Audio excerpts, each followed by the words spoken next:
quorum. Roll call, please. Mayor Copeland is absent.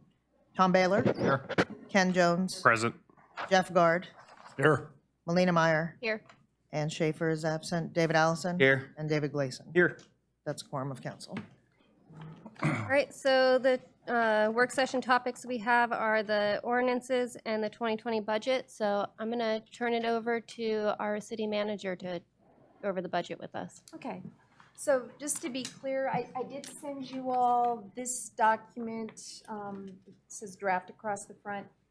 It's an attempt to kind of make it somewhat readable. This is strictly the council city budget without enterprise. General. And General fund. General fund, Sorry. there we go. I'm sorry, I'm just totally brain dead today.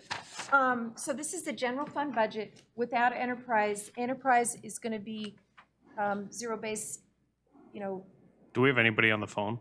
No, Okay. but you can use them for recording. It helps. So based on our discussions at the last couple of work sessions, we went through and further refined, attempted to make everything as clear as possible and as accurate as possible. And you will see at the bottom line, we're still short some, basically almost $500,000. So where we stand now as staff is needing guidance and direction from council as to how to make up that 500,000. So we can look at the tax options that have been discussed. They're in ordinance here and obviously ready for community input and discussion. We can look at other revenue options. We could look at cuts.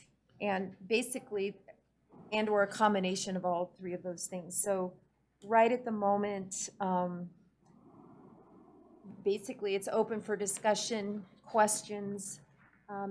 To just bring up a couple of points, I did increase the raw fish tax number from the budgeted 1.050 from 2019 to the 1.20, which was the new 10-year average. So that is now reflected in this budget.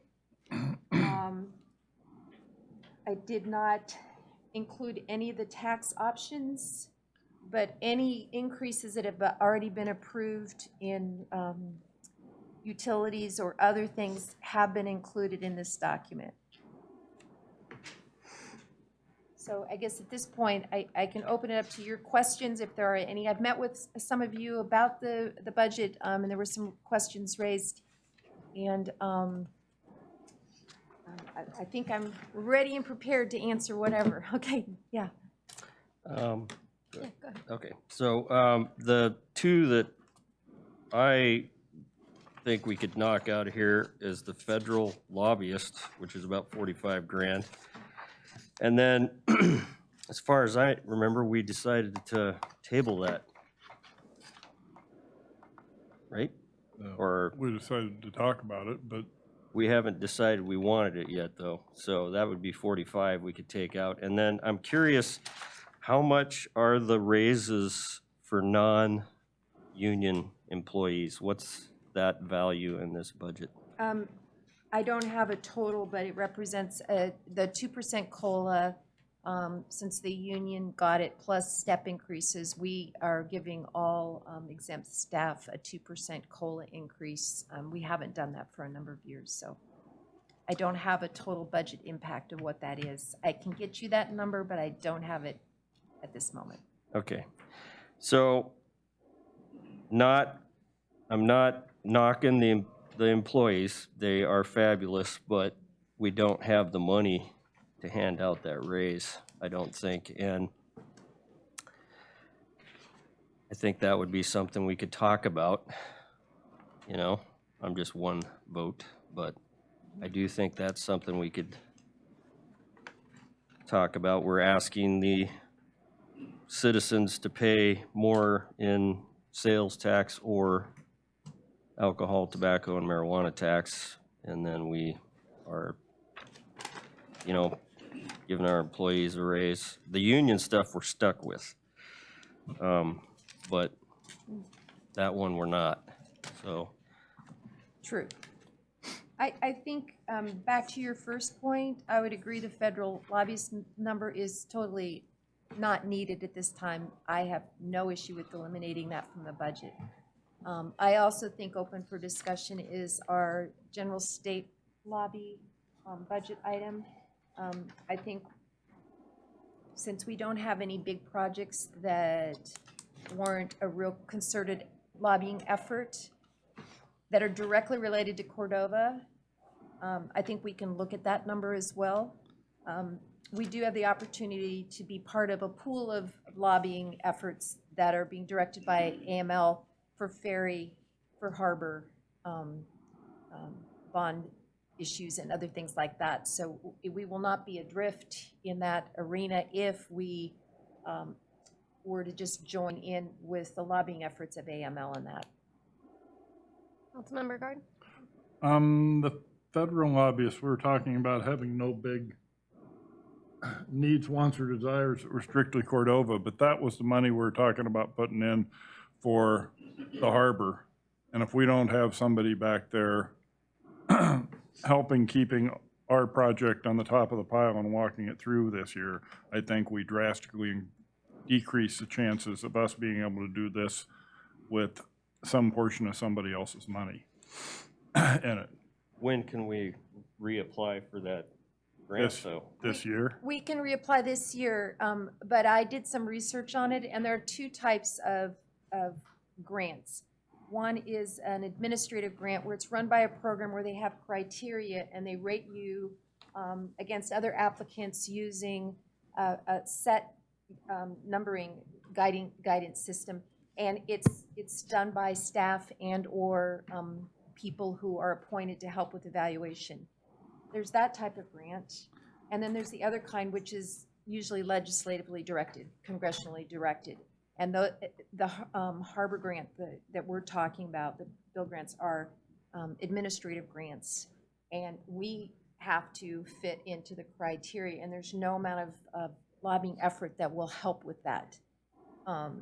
So there are opportunities that we could pursue where someone lobbying our congressman could be of assistance, but this particular grant, from all I've been led to believe, it's competitive, and they're very specific about making sure that the projects are treated equally, whether they're from small communities or large communities, and they specifically do not encourage lobbying with that. So for that particular grant, the bill grant, I think we can get by without that. But there might be other times when there would be an opportunity to pursue where we might need some help in DC. But this particular grant is not one of them.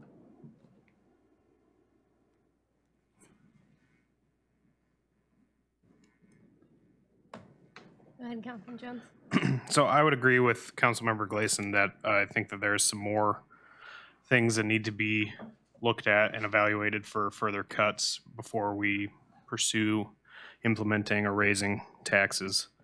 I know we talked for a couple hours today about the different things. I agree with the lobbyist. I don't, after talking with the harbor master and the city manager, I'm convinced that that's something we can wait on until there may be something come to light where a lobbyist could be beneficial.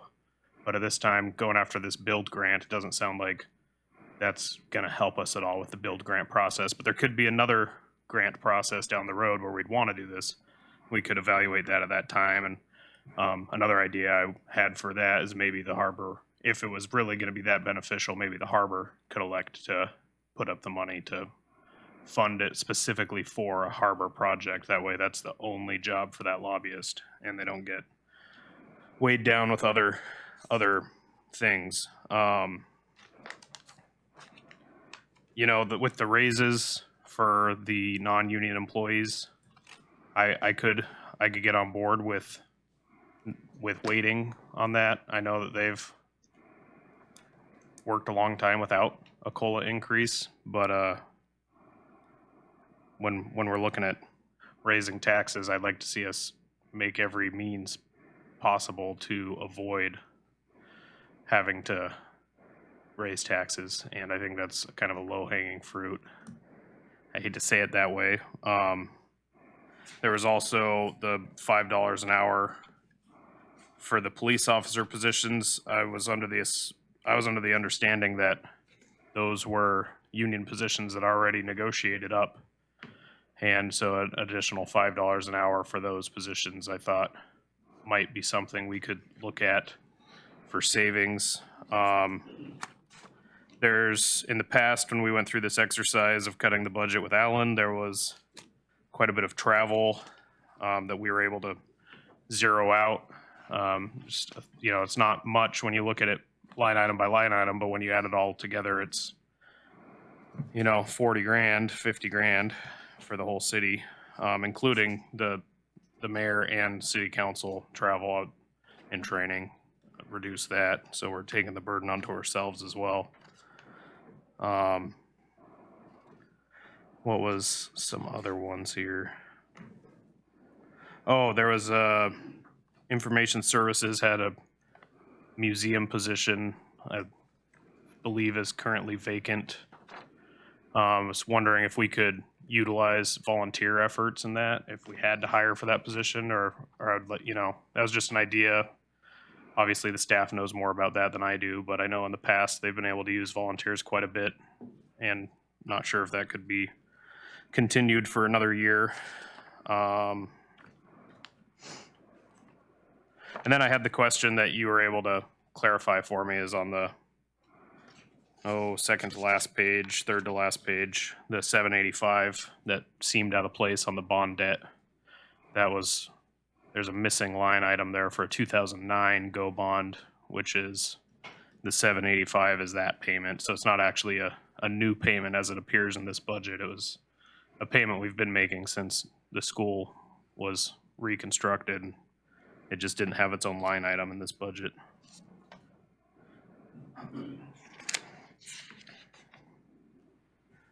And let's see.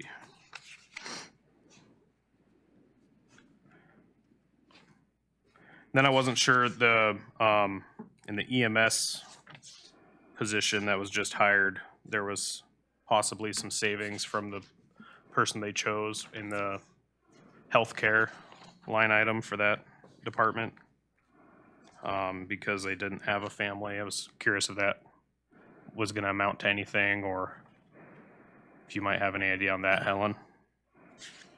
I don't have a confirmation on that yet. Okay.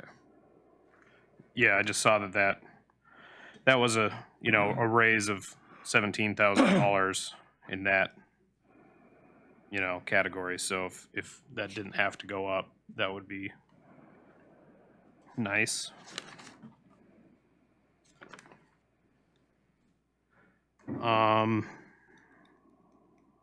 The other one I saw on here that I hate to get rid of it. I know it's needed, but the 2017 and the 2018 budgets didn't have it in there. 2019 it was in there. It was the road maintenance service for $20,000. I talked to Sam about that, and I was told that they need some chains and some other snow removal equipment. Just wasn't sure if that might be something that we could get by on for one more year.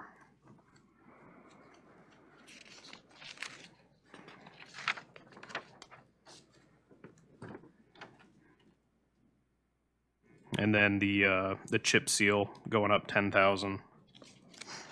That sounded like it was the cost of the rock and the cost of the oil. So originally I had that circled as something we might be able to look at, but it doesn't sound like that's just the cost of the material. So if we want to do any chip sealing at all, but that is something, we could choose to not chip seal this year.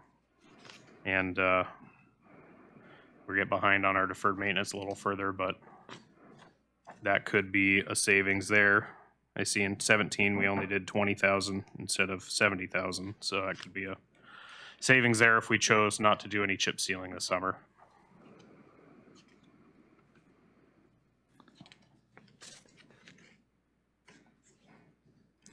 So those are some of the ideas I had circled, and I'll yield. Councilmember Baylor? Yeah, while the chip sealing is in my head, I'd like to hear from staff is whether that's new roads or maintaining what we have, because I know it's important to maintain those. If we let them get too far, then you start the whole process over, so that would be a question. Or if it's gonna be new roads, where are those roads and what's the need there? Did you want that answered now? Not or- right now. Okay, Let me okay. get through my, Yeah, yeah, I yeah, just, yeah, he said yeah, chip yeah, seal, yeah. that was the I'm last just like, thought. okay, yeah, all right. But for staff and those listening, it is our job to question everything, you know? And it's the manager's job to fight for it, for lack of a better word. You know, we've got to question everything. I would question the 2% raise, given the position we're in, but I would like to see what that impact is really on the budget. Sure. You know, because a 2% raise is a big impact for the individual. Put it all together, how much does it impact the budget, you know? So, and I'd like to hear the history of, have they not gotten a raise in a few years? A lot of that goes into the decision, I think. We have to be fair to the employees. The lobbyist, I am not in favor of that, so. And then, some of the other points, I agree with. I guess I would ask as we go through this, one more is, as you guys go through this, give me a page number. I'm trying to, like, what's he talking about, Ryan? But like on page 5, this, and then I can highlight it and I can go back to it, so. Be nice to the older guys here. Sorry about that. That's all I got. I got a highlighter, I just couldn't Okay. get the page I got fast 3. enough. And can you guys use your microphone so that the audience can hear? I heard, No. picked up on that from the audience. Are they on? I think so. Go. On, yep. They're done. Were you gonna say something, Helen? You had your hand up. I will answer any questions at any point, and then at some point, I do have some more feedback to influence or to contribute to the conversation. We want to get a response on the chip seal, if that's fresh.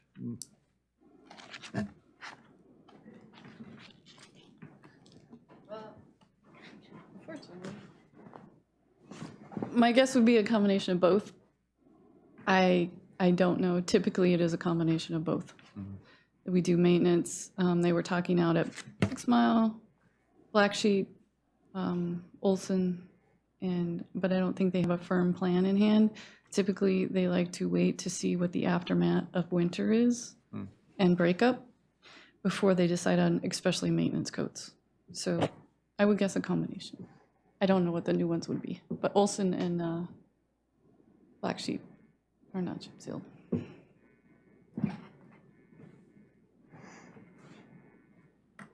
Allison, do you have anything before we go for round 2? No, nothing other than what's been said. I mean, I think at some point in time, we have to get to the point of making a decision other than throwing out ideas. I mean, I can go for everything that's been said tonight. I would say one thing that I want to avoid, what we did with Alan's first time when we said, we need to cut the budget 10% and threw it on the manager. And then what ended up coming back to us was cutting everything that he knew that we would want to add through the year. So we need to give that direction to our manager of what specifically we want cut, not just a percentage that we need to cut, so. Councilman Gleason? Yep.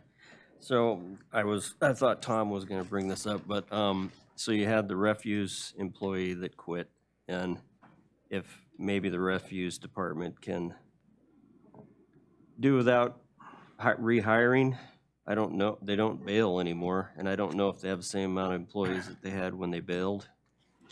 But, if they could go without that, that would allow them to, it wouldn't really help us out too much, but it would allow them to save some money and pay us back for the garbage truck. Yeah, and that's an enterprise fund, so it's not reflected here, that Yeah. vacancy. But yeah, we can certainly talk. I guess from my perspective, what I would really like to see is is give us an opportunity to let departments make some choices about what's going to provide still the services that everyone comes to expect, and see if there's any efficiency. So if you're looking for cuts, I guess I feel pretty strongly that if you want to cut this particular budget, let's look at a collective number. I'm not going to go in, like you say, I promise you I won't, and cut the things that are dear to you and the community. We will look at cuts to things that we think will allow us to maintain services, and will allow us to maintain programs, and will allow us to keep the quality of life where it is. And there may be some efficiencies that we haven't yet cut in this budget. But I do believe very, very, very, very, very strongly that we have a revenue problem that was generated in part by the last minute decisions of the governor to make some pretty significant cuts. And they happened, their fiscal year doesn't align with ours. So we are in the middle of those cuts right now, and they carry forward into the first 6 months of the next fiscal year. And we anticipate they will continue through all of next fiscal year. So where we are is in a place where we are absorbing $500,000 worth of state cuts, and we've made other cuts to try to accommodate that. But the fact of the matter is we have less revenue than we have had. And we actually have less revenue now than we actually budgeted for 2019. So we're in a situation where I think revenue should be the first thing we look at, and then figure out what hole is left, and then let us work to help you close that gap. Councilmember Baylor? And then Jones? So our gap right now is 478, Yes. 784? And that's without the alcohol, tobacco tax? Right, there's no taxes reflected here at all, either sales tax increases or the alcohol tax. And the alcohol tax was estimated right around 250, Yep. which would leave us, let's say, 290 short on our budget. Right. If we did one tax. I think I'd like to suggest a discussion of if that's still on the table, the alcohol tax.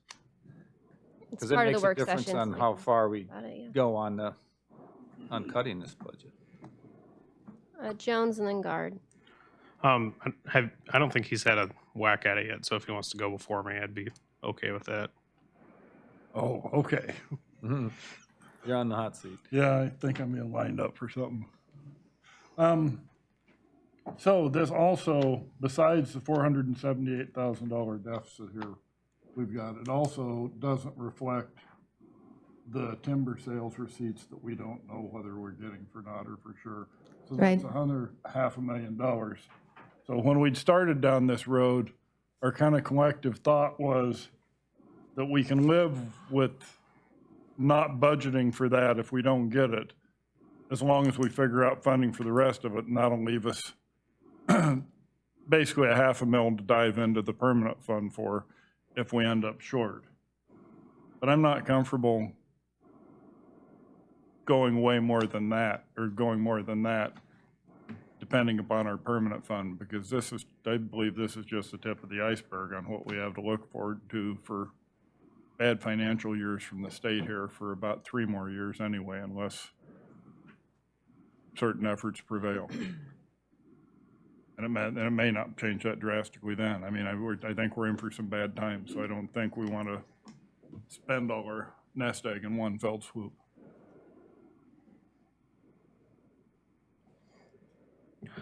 So, while I could agree with Councilmember Guard of getting this, balanced without having to do a permanent fund withdrawal, and I agree with the fact that there could be another hole blown on our budget with the timber receipts that we're going to have to go to our permanent fund for. So I can agree with that. The one thing I disagree with is the fact that this is just solely a revenue problem, because if you look at our historicals, our revenue proposed for 2020 is $700,000 higher than our actuals, in 2016 and 2017. And, you know, that year we were able to run the city, the general fund expenditure was under 10 million. 19 adopted was right at 10 million, and then all of a sudden it goes up 1.3 million bucks. The revenue loss from the state on the bond debt reimbursement did not affect our expenditure. That expenditure has been there since 2009. And so maybe it doesn't reflect in this whole budget because of the error that was made. So it would be good to know you know, what we talked about earlier today with that 785 not being included in 16, 17, and 18. So, you know, it's still, that general fund expenditure is going to be 600,000 to 800,000 higher than last year's, and so that's expenditures are raising, and our revenue only dropped 130 grand. So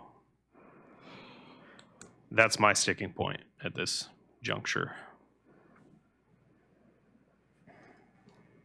Allison and then Guard.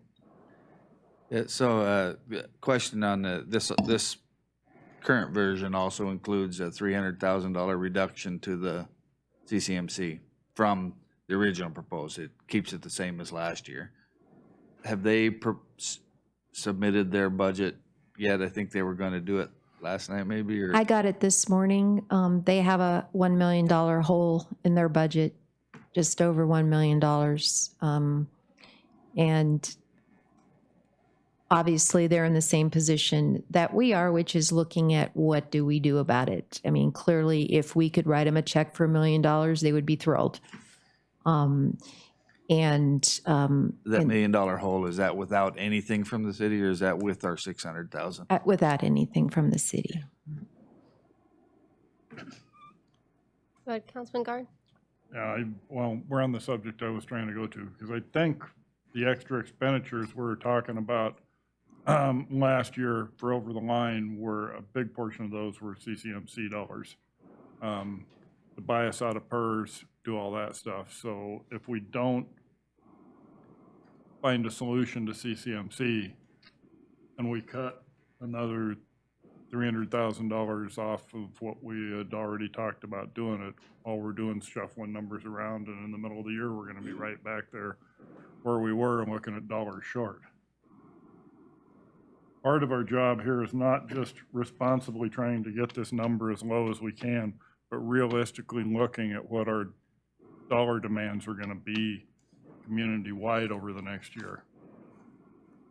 And I'd like to be as optimistic as I can, but there's a lot of stuff here that isn't gonna go away unless we find solutions for it.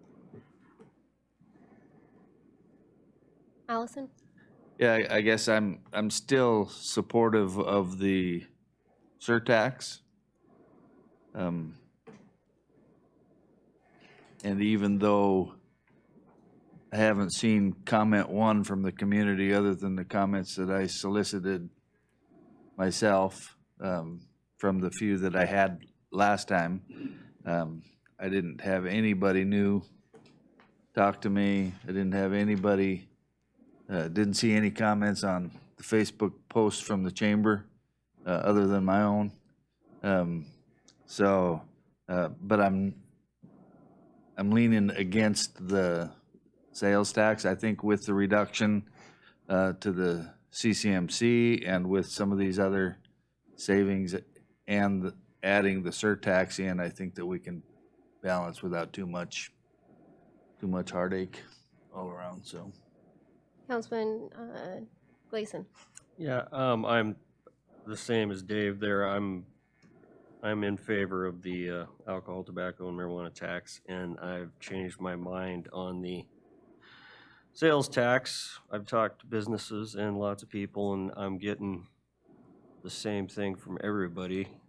You guys need to live within your means. That's like the topic here. And also, you know, we're lost the ferry. The governor he doesn't seem to like Cordova too much. So we've got more hits coming probably. So piling on higher two taxes. Like I said, I think there's things in this budget that can come out. We're asking the community to pay more. So there are things that we're gonna have to live without. And, you know, it's back to life. Councilman Guard. Okay, in any budget, there are always things we can carve out. But we're not talking the kind of numbers that we're realistically looking at being possibly short here. And I'm not saying we ought to backfill every eventuality, but with everything that's not happening in DC now, it's a very real likelihood that we may not see an appropriation for the timber dollars this year. So there's $500,000 there. We backed out another $300,000 on CCMC.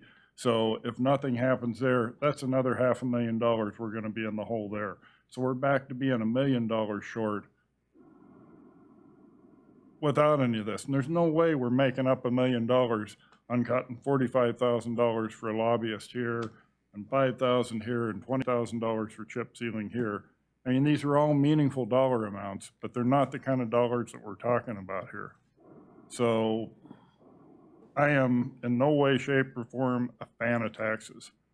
But I've been out talking around taxes in town to different businesses and people I know, and nobody's happy about it, but everybody sees where we're at, and they all support either a 1% or a split seasonal. And I couldn't get any kind of differential that was meaningful between which was more popular on either of those. But we're not doing our job if we don't look at what's really out there coming down the pike for financial needs for the city for the next year. And we just stick our head in the sand. I mean, that's what we've been doing on a state level, is just sticking our head in the sand and saying, we're not going to spend this because we don't want to. We're not going to spend this because we can't. And we're living proof of what happens when a governing body does that. You lose ferries, matching grants, you lose all kinds of stuff that's important to all sectors of the community there. So I don't want to be the Dunleavy administration sitting at this table. Those are my words. Councilman Baylor? Yeah, I'm not going to speak for or against the new taxes, but I will. Recently read in a paper article on the ferry, and I don't know if it was the mayor that quoted, or somebody quoted their statement, was you know, I know it doesn't make money, but it's a service that you need to provide for the people. And so we're all saying that about our ferry, and then we start talking about Bedarkey or this program or that program, and we have to think, what are our needs and what do we need to provide for the people too, to make this a community, schools and everything. And you know, the teachers did, I believe, held their ground on the wages, which helped the school district, which helps us. But I don't have the answers. I'm just saying that cutting works, but sometimes you have to have these programs to make this a community. So how do we get there? I don't know. But I'm in favor of the alcohol tax. I'm on the fence of the sales tax. The part that scares me is the hospital, as Jeff just mentioned. I would be willing to leave this. It looks like we're about $280,000 short on the budget if we did the alcohol tax. I would be willing to leave that to the manager to work out. I hate to pull out of the dividend or the permanent fund, but if we had to pull $200,000 more, if something came up, I'd be fine with that. Certainly don't want to pull out $500,000 or $1 million, but so that's kind of where I'm sitting, but I'm open for any debate or suggestions. Councilmember Jones, then Guard. So if we can get it to around the 200,000 after the ATM tax, you know, I spoke with the city manager earlier today, and we discussed the possibility of taking this out of cash reserves. You know, over the last few years, the goal of the 2020 plan was to rebuild our cash reserves from the last time we had to balance a budget when we were dealt the blow from the fish tax, or the forest receipts tax in 2016. That got taken out, and then we cut and we cut, and then we balanced it out of cash reserves. And since then, our goal was to replenish those cash reserves, and so we under budgeted our fish tax line item each year. Let me pull to that page. You know, it was 900,000 is what we budgeted for raw fish tax in 2017, and it came in at, On the first page. yeah, it's page one. This one I know. Sorry. Page 1. I can go see now after that, but page 1 I got. Okay, I gotcha. So in 2017, we budgeted 900,000. We received 1.16 million. In 2018, we budgeted 900,000 and we received 1.43 million. This year, we budgeted 1,050,000 and we received 1,233,000. So, you know, we were talking about where did that cash reserve replenishment go, and I'd be curious to hear from the city manager more on that here with you guys in front of us as well. She had some ideas on that earlier, so.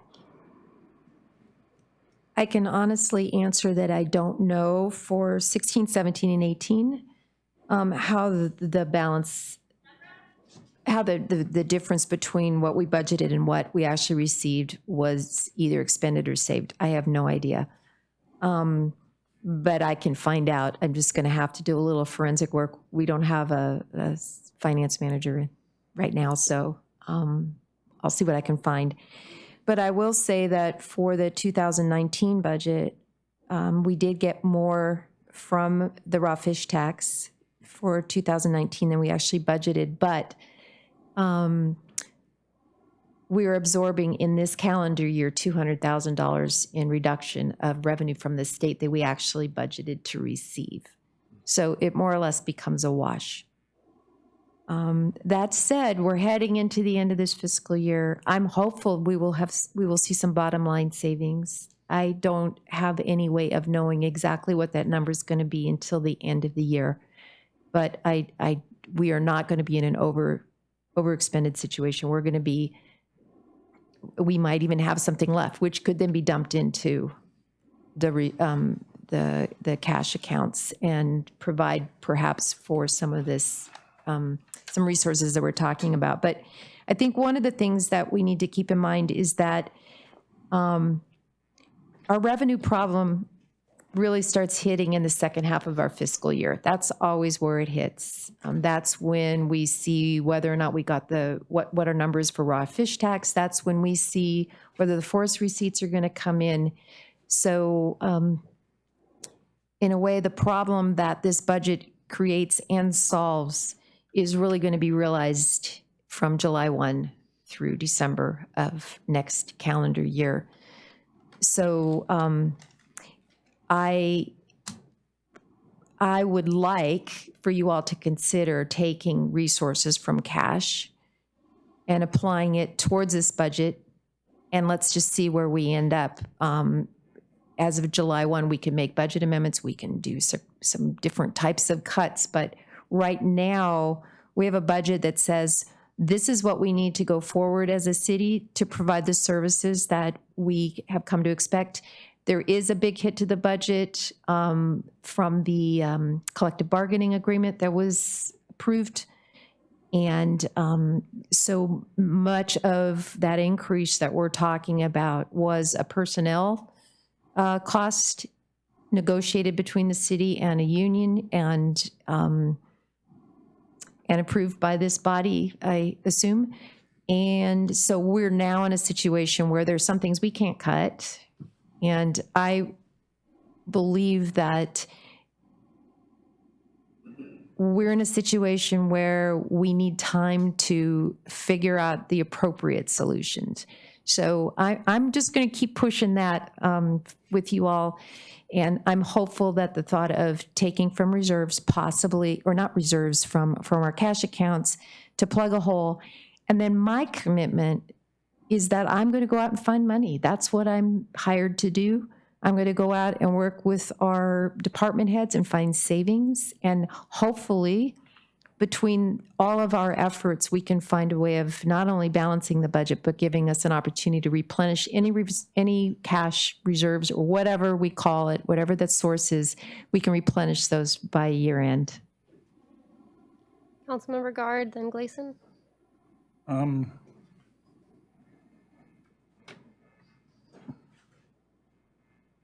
With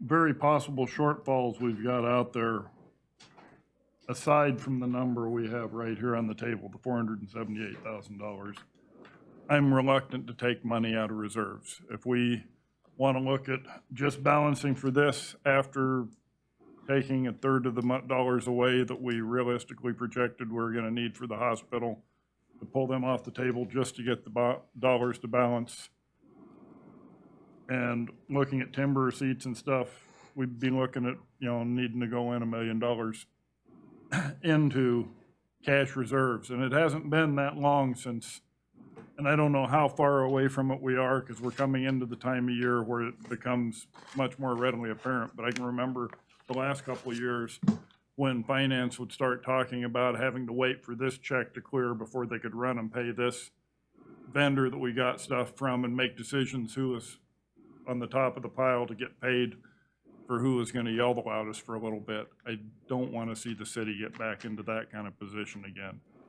So it looks like, to me, for the 478, if we looked at doing the alcohol, tobacco, and marijuana tax, and even did a 0.5% sales tax, we could at least cover the shortfall we have here, to where we're still leaving ourselves realistically sitting out there for maybe $1 million short in our budget this next year. And I am really reluctant to go much more than that. It's just not being realistic. It's a mindset of trying to cut for the sake of cutting without realistically acknowledging what's coming down the road at us in all likelihood. So I don't want to get in the habit of cutting just for the sake of cutting. We're all elected to sit up here and be realists and realistically look at what's going on in the city for finances and stuff. So that's where I'm at. Gleason, Baylor, and then I'll say a couple of words, then we're going to do the public hearing. So, on the raw fish tax, if you got a hold of Dean, he could tell you exactly what happened to that money. And he did tell us, but I don't remember exactly what it was, but it didn't go into the permanent fund. So, and on the union agreement, we saw a signed document, so we did not get a chance to approve or disapprove of that. Point of order, we did. Well, we did approve it. We didn't get to but it was negotiate, but already- we got to, yeah. we had to approve it. Yeah, we had to approve it, but it was already signed, so it was kind of irrelevant that we approved that. And I had something else I was gonna say, but no, it's out of my mind. We could have said no. What meeting was that? Councilman Baylor? Correct me if I'm wrong, but I think what I hear the manager saying is if we move forward with the alcohol tax, we will be short to 250,000. You think you can buffer that with our cash reserves, possibly find some other monies and cuts, so you'd like the opportunity to work with that. Mhm. And that's kind of where I'm leaning. I think that's what we hired her for. I would like to let the manager manage, and I think I've talked to her in the office. I said, we're not talking any bonuses out there. We've seen that before, it was in the budget kind of thing. And she assured me that's not going to happen. So I would be open to the alcohol tax and let her manage the budget for us and see where we end up. That's what I was gonna say. Can I? Yep. So I wasn't gonna say exactly that, but I was gonna say I'd like to see, like, some of the ideas we came up with, if you would, like, run with them and see what impact they have. I'd really like to see what that non-union raise total would be. Okay. And then, it's up to you, but that I think we'll be able to get there. looking at, I think a lot of people brought up some good points here. My concerns about this budget is CCMC. We did this last year, giving them $600,000, and they weren't able to pay their bills and then got behind, and there was a lot of interest involved. And so I'd like to avoid that as much as possible. And like was just said, I'd like you to be able to manage. So if we need to dip into some reserves, I think now would be appropriate time to do that. I don't want to be cutting back too many on services, but I want to give you a chance to look to see where you can make smart cuts. Councilmember Allison? Yeah, I can go with that. Just make sure we're covering anything that's in a contract that we have to pay because of a contract doesn't get cut. Yeah.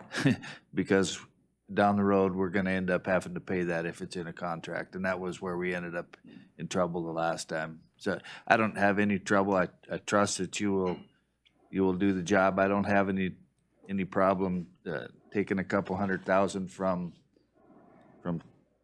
general fund reserves, not the permanent Right, fund, but right. the general fund reserves. I'm still a little bit worried about what they're doing in DC with those forest receipts. I know that they're, you know, it's since they started the program, it's been there, but there's no guarantees with those. You know, they don't have a federal budget past the 20th of December at this point in Right. time still. So,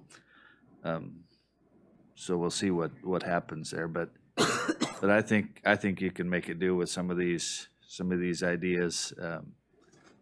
I'm a little bit hesitant to not give our exempt staff the same thing we're giving to the union staff, just because of the morale issues that causes, I think, with hiring you. Has helped the morale that I've seen, and hopefully that's a true story, that's on the upswing, and I wouldn't want to damage that. I don't believe that it's a big percentage of that increase, but you can tell us what that number is. So I think I can agree with that. With the surtax helping us out there. So regarding the hospital, said it before, they need to make an effort too. They can't just keep saying, write the check. And I know they're on the path of figuring out what to do, and hopefully that something good will come of that whole project. But even if it doesn't, they need to make plans to not just keep spending all the money that they possibly can. They need to make an effort, and I haven't seen that yet. Councilmember Guard, and then we need to move on to the public hearing. My comment on taking it out of the reserves, if we're gonna take it out of something, I'd much rather take it out of permanent fund. Because without a finance director here and a good handle on exactly where we are with finances, to know where things go cyclically with dollars, I don't want to see us end up short in that. So if we're going to take things out of reserves and do it, we should just bite the bullet and take it out of the permanent fund, because none of us even know what we have in that reserves as far as the cyclic needs and stuff go to it. So if we're going to take it out of reserves, let's just take it out of the permanent fund. Bite the bullet and do it, if that's what you want to do. I mean, it's the only responsible thing to do, because nobody knows where we are. Does anybody here know where we are? I can definitely have that information for the next meeting. Dean is back on the planet. He was on a 1-month cruise in Iceland and across the Atlantic, and I did talk to him this afternoon, and we're going to get some numbers that are real. Okay. All right, is there a motion to adjourn? Are we gonna, do we have another meeting? Yep, we got So public moved. hearing. So moved. Well, but do you guys want to continue, or you feel done? Are we having a budget on this? I think maybe with some public, I think the matters are Public- where we're at. I mean, you might have some more didn't see to that. say, and I will definitely get, I know my marching orders, I know what you want me to get you for more information, and the public's input may have some bearing on how you go forward as well. I think during pending agenda too, we can say if we need another work session before that next meeting. Okay. So I think there was a motion and a second. Second. All those in favor? Aye. Aye. You need to write someone down, you can say me. But I forgot who said it. Okay, so we're good. We're, I made the You motion. don't, Guard. you don't need a motion from us. Just I think bring you the ham- did. Just bring the hammer All right, down. we're gone. okay.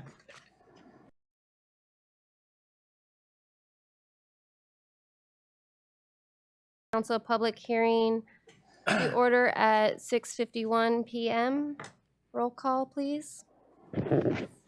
Mayor Copeland is absent. Tom Baylor, Here. Ken Jones, Present. Jeff Guard, Here. Melina Meyer, Here. Ann Schaefer is absent. David Allison. Here, David Gleason. Here. That's a quorum of council. Okay, and I'm actually going to hand over the meeting to Councilmember Allison so I can comment on ordinance, on the one that I have a conflict of interest on. I'm going to recuse myself. did you call it to order already? Yeah. Okay, our public hearing this evening is on ordinance 1178, which is an ordinance of the City Council of the City of Cordova, Alaska, amending Cordova Municipal Code Section 5.40.012 to add marijuana, marijuana concentrates, marijuana products, cigarettes, tobacco products, and alcoholic beverages to the list of sales subject to a 6% surtax, and amending 5.40.020 to add definitions of each. And on ordinance 1179, an ordinance of the City Council of the City of Cordova, Alaska, amending Cordova Municipal Code Section 5.40.010 to impose seasonal sales tax rates of 5% in winter and 8% in summer of each year. And on ordinance 1180, an ordinance of the City Council of the City of Cordova, Alaska, amending Chapter 5.40.010 to adopt a 1% increase to the general sales tax imposed by the City of Cordova. And just for information, it would be the intent to not pass both of those, 1179 and 1180. If we do a sales tax increase, it would be one or the other. So we're looking for comments on those three ordinances. So please come up to the mic, state your name and address, and give us your comments. Greetings all. Bob Rodriguez, 509 Fifth Street, Cordova. Well, first of all, thank you all for your service. I know how much time you dedicate to your work.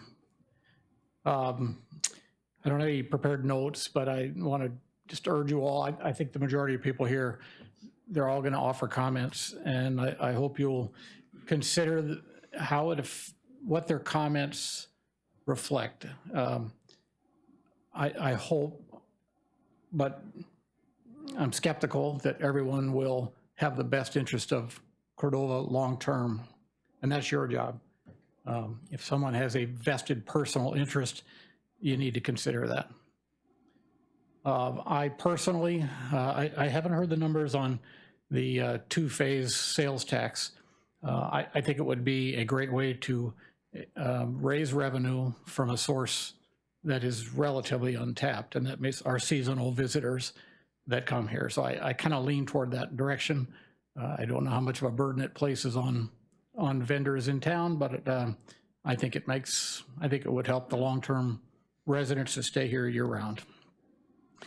As to the sin taxes, I mean, I drink alcohol, but I kind of did the numbers on this. 6-pack of beers, $5, I don't know. That means a beer is going to be another, okay, all right, $10. 15. $10, okay, we'll use that. I drink cheap beer, I guess. 15. But do the math, it's 10 cents a beer or something, it's not a lot of money. And at a restaurant, maybe it's another 25 or 40 cents or something, I don't know. If we can't afford this, we shouldn't be drinking. We all know the long-term effects of smoking of all types. Anything I can do to deter that, I'm all for. So put me firmly in the camp of taxing on the sin taxes and on the seasonal differential sales tax. Again, thank you all for your dedication and all the time you put in. Thank you.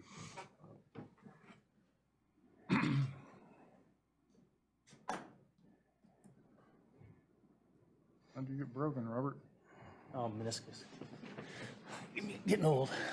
Robert Beadle, 609 Spruce Street. This is on the workshop on the proposals. My gosh. We talk about getting more money out of people in the summertime. You know, if you drive through town tonight, this is what we get out of the locals. You drive through in the middle of summer, and that's where a lot of money's been made. These people are already covering us. We get through the summer to cover the winter. You talk about, driving business away. I talked to several people lately. A Coast Guard lady, they're going to move. They can't afford to stay here, just too high. Another guy refinanced his house, longer payments so he could afford the property tax. But guys, it's every time we have a budget shortfall, it's like we're stuffed in this little box and we're all think about, gotta raise taxes. No, there's other ways to get revenue here. And I'll cover them on other comments in council meeting here, but knock it off. We can't tax our way into prosperity. We've been through all these taxes before. A couple years ago, I sat on the other side here. We're facing bigger issues, and this isn't going to solve them. The state's got problems. We're having funds there. And what's going to happen next year? What are you going to tax? Every tax that's come up lately, I've been hit. Our 1% fish tax, the revenue, the tax coming over the dock for fuel. I mean, everything. Okay, there's guys that make 6 figures. They're going to do fine. But there's a lot of people in this town on fixed incomes.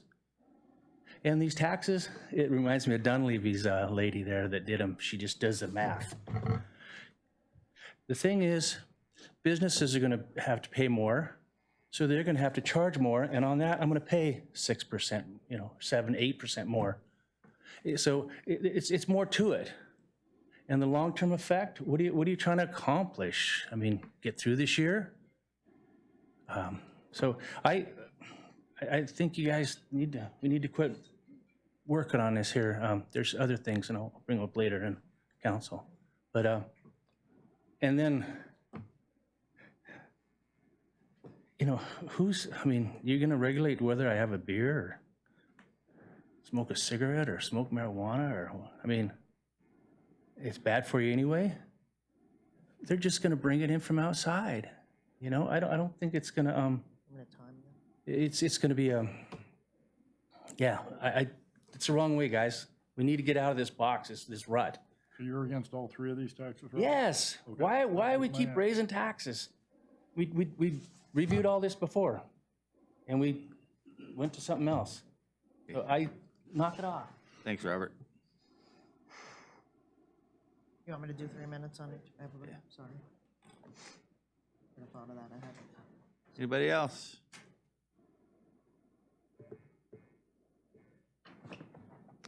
Melina Meyer, 500 Cannery Row. I wrote a letter, and it's in your regular meeting packet, and I've spoke about this on this side of the table a few times. Putting marijuana, having additional tax on it, I think is just very unfair for a new business, for a new industry coming into the space. The number is not reflected into the projected amount that it would raise for the city anyways, so I think amending it and taking out marijuana to the surge tax would be the right thing to do. This industry is heavily taxed, probably the most taxed industry in the country. On a federal level, you can't deduct wages, rent, any normal business costs that any business can normally deduct from their federal taxes, you can't deduct in this business. The only thing you can deduct is the cost of goods. So that just means what you buy from the wholesaler is the only thing you can deduct from IRS taxes. So it's way more than the 21% corporate taxes that are on this. And then on a state level, we have a fixed tax. It's not a percentage-wise, so it's hard to say what percentage it is. But it's the highest in the country if you break it down percentage, what it equals out to be. So then if we did a surtax on top of our high sales tax already, we'd be the highest in the state. So I think it's sending the message that you don't want the business in this community, and I think that's very against what the voters voted on twice in this community. So that's my thoughts. Thank you.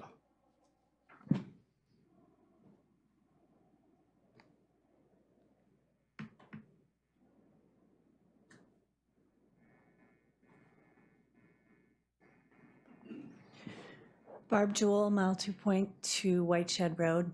And speaking as an individual citizen and property tax owner, I really appreciate the deep conversations here at the table and with your city manager about the options for how to solve our budget problems. Two things I feel like I really strongly want to say that I haven't said before, maybe. So one thing is when people say we need to live within our means, I understand that wish, but it simplifies an issue that is much more complex than that. And one of the things that it doesn't take into consideration is inflation. So if you want to hold your costs the same, it means you have to do less and provide less. And I don't think that's what the citizens in the community are saying. So it's something to think about when people talk about living within their means. If you're not going to raise any more money, if you're not going to earn any more money, if I earn less money at my job, it means I get less stuff. And again, that's not what I'm hearing from the community members. They want to maintain the quality of life in the community.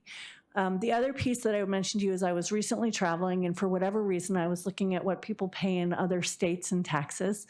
And I pulled up a document that shared data about tax burden across the country. And Alaska as a whole has the lowest tax burden in the country. And we're number 50. And one of the reasons is because we try and get by on just property taxes and with very little other types of taxes. So I'm not saying that Alaska should be like every other state. We certainly are unique for lots of really good reasons.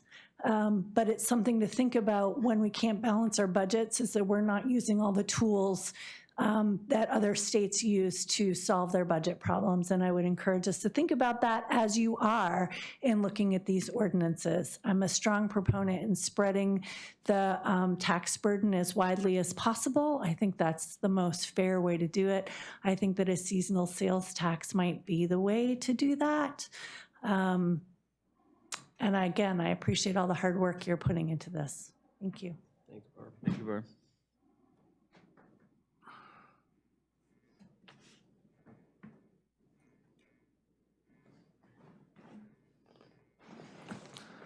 Ezekiel Brown, 601 Spruce Street. Yeah, great job, you guys. This doesn't look that much fun at all, but I'm against the alcohol and tobacco tax. It's already a product that is really expensive in this town, and many people are bringing in. That's the first thing I buy when I do a trip out of town is beer. And not to say anything, but it's the truth, because it's really expensive here, and there's already people bringing in pallets of it every summer, you know. And why are we picking on, you know, people who enjoy a beer? Why not, you know, we could go after soda tax, or, you know, any number of other individuals we could tax heavily if that's what we want to do. But yeah, that's my thought on that. I appreciate you guys trying to cut the little things to make this work, but with a $500,000 hole in the budget, and if we want to try to live within our means, I think we're going to have to cut something major, it sounds like to me. But and what that is, I don't want to be the person to say, but there's going to have to be something big there, I think, you know. Yeah, so anyways, thanks again. Thank you. So what were your, on the sales tax, were you? I'm not trying to put you on the spot, I'm just trying to keep a running tally here of, Yeah, on the sales tax. ask for the input, I want to get it. Yeah, I would be more in favor of a seasonal sales tax. The thing with the sales tax is you're also hitting renters, you know, so you say you don't want to make the property owners, the people that live in the community, pay the tax or pay this increase, but when you raise the sales tax, then you're making the renters pay. So they pay whether you raise sales tax or property tax. It's something to think about there, but yeah. So, but I would be more in favor of a seasonal sales tax than a yeah, if I had to be. Thank you.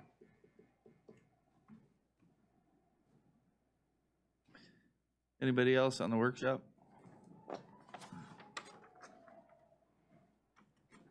Bill Fisher, 605 Cedar Street. The sales tax doing the, changing it, we tried that once before and they never went back. So unless you can put something in there saying that it can't go back, that it can't stay at the 8%, I don't see how it can do that. And right now you're collecting city tax from Amazon? Is that correct? So how is that going to work with them? Somebody outside that's collecting city tax for you, you know, so. Well, that's a question we hadn't even thought about. That was the one thing I was thinking about. We collect from Amazon. Oh, Yeah, changing it between summer and winter. How is that gonna, I They mean, do the returns just like we do, so okay, they would get the returns and they'd have all the rules. okay, yeah. So that was my thought on that. And like I say, unless you can guarantee that it's not gonna stay at 8, I wouldn't, I wouldn't go for it myself, so. So you'd be more, if one had to happen, and I'm not saying you're in favor of either of them. I'm not in If favor, If one had to happen, you'd be more in favor of a year-round flat right, rate, if one had to happen. if one had to happen, yeah. I'm not pushing you into lobbying for either of them. No, okay, Okay, Yeah. thanks. okay, thank you. Thanks, Bill.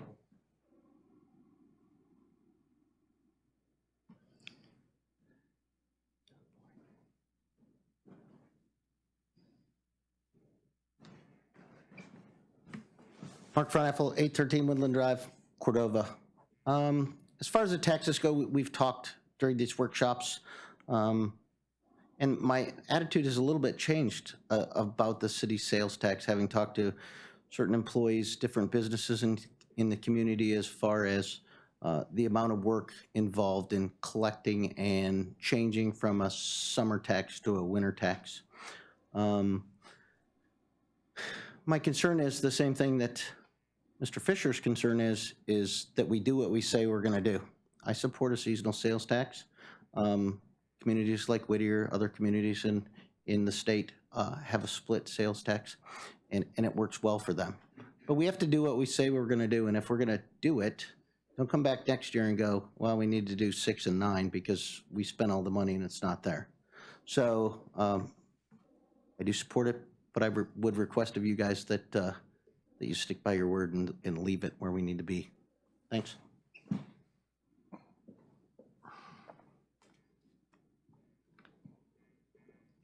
Anybody else? Last chance, last call, going once, going twice?